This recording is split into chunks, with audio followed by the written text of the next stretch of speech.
Hey guys, this is Chris.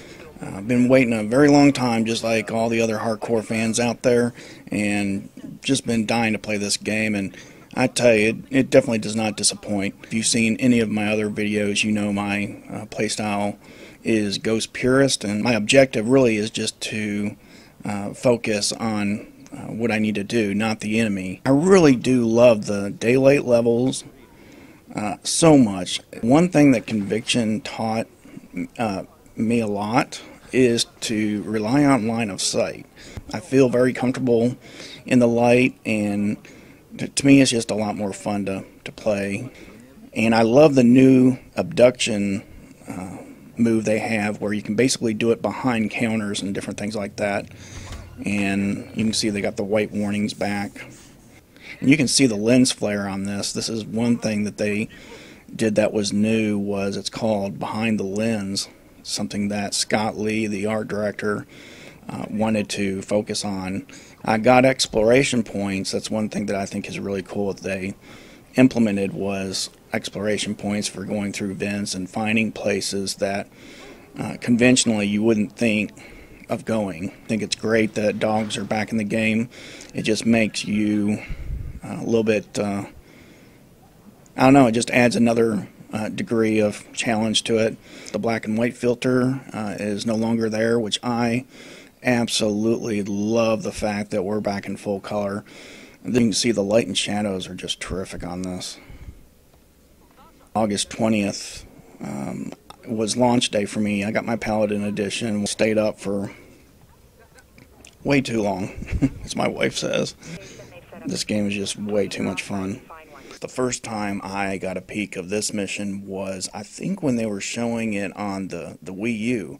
Just could not wait to get my hands on this mission. Don't be afraid of the dogs. Instead, use them as distractions themselves. Use them against the guards. Use them to your advantage instead of against yourself, because they can help you. So there you go, 7 hostiles undisturbed. This is where you're going to pull out your tri-rotor. They did a really good job with the flight mechanics on this thing. These are so much fun to fly.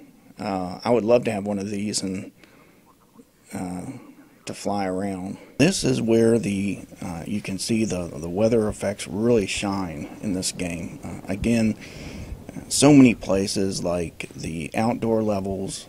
I've gone over how much I've really enjoyed the visuals of this game, and this is just really beautiful as well. Look at the rain on the rooftop. That's just amazing. Another example of the gorgeous lens flare. It's the headquarters level, and I tell you, I really enjoyed it. It's really kind of the definitive of what I love in a Splinter Cell title.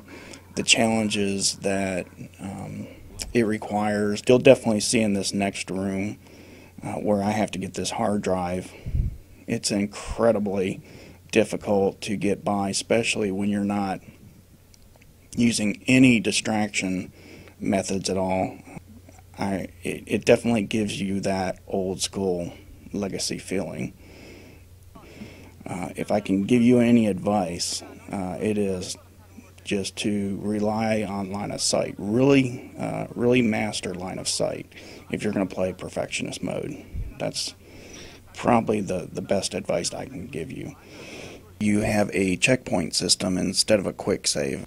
I really do enjoy the checkpoint system, just because it really does give you a more of a challenge. Once you make it through, I don't know, it just seems more rewarding. The fact that the clock from the very beginning of the level keeps running, and I like that because it kind of keeps you honest. There's a very, very easy way around it, but of course, with me, I've always got to make it more interesting. This is a perfect example of how I like to play. If there's a way that looks more fun, then I'll do it.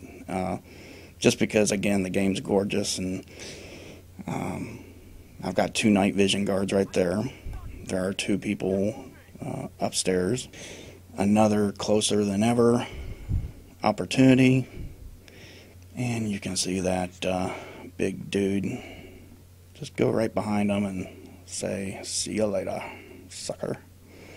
So I love going right by them. It's just, I don't know. One of my favorite things that Zach has ever said is, "You feel sneaky, sneaky," and you definitely feel like that when you're doing the closer than ever. The diverse nature that the Splinter Cell dev team has given in Blacklist has just been outstanding and really has not been seen like this before. Being a ghost purist who really doesn't rely on any kind of marking, or I don't use my goggles, or I try not to use any kind of gadgets unless I'm really forced to, then it was kind of neat. And actually it made me wonder how everybody else felt, if a lot of people feel uncomfortable playing this way or if they liked it. So if you want, feel free to send me a private message or something like that. There is definitely a nod to Chaos Theory's first gameplay scene there on the beach. At least it sure reminded me about it.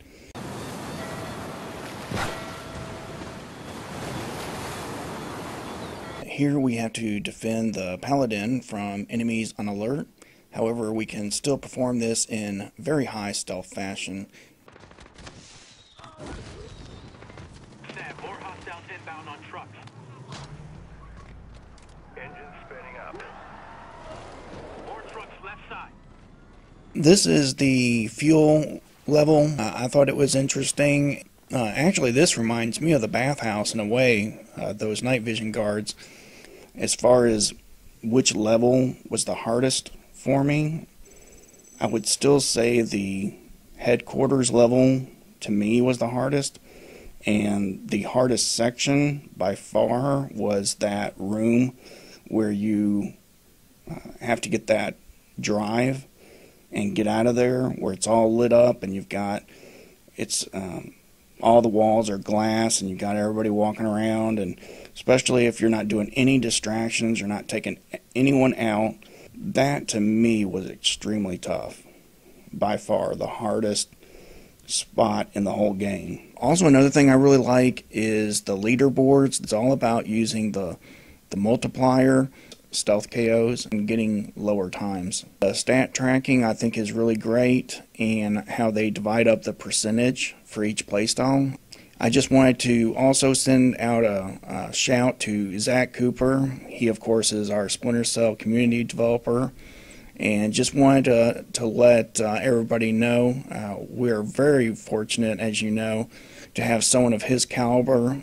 He's always kept us in the loop throughout the development process. I've enjoyed every single bit of coverage that Zach and his team has done for us. Blacklist has once again raised the standard in the graphics, the level design, the variety of environments, the customization, the gameplay mechanics, just the unmatched fluidity, and also the social aspect, with co-op and Spies versus Mercs. It's an incredible game, and want to say thank you for the thousands of hours each studio has put in. I know that Ubisoft, Shanghai, and Montreal, but I know Toronto, you guys, this is your baby, and want to say thank you so much. It's been an unforgettable experience, and even though I've just finished the campaign, my Splinter Cell journey has just now begun, and thank you everyone for the support. I hope this Ghost Purist walkthrough series has been useful to you.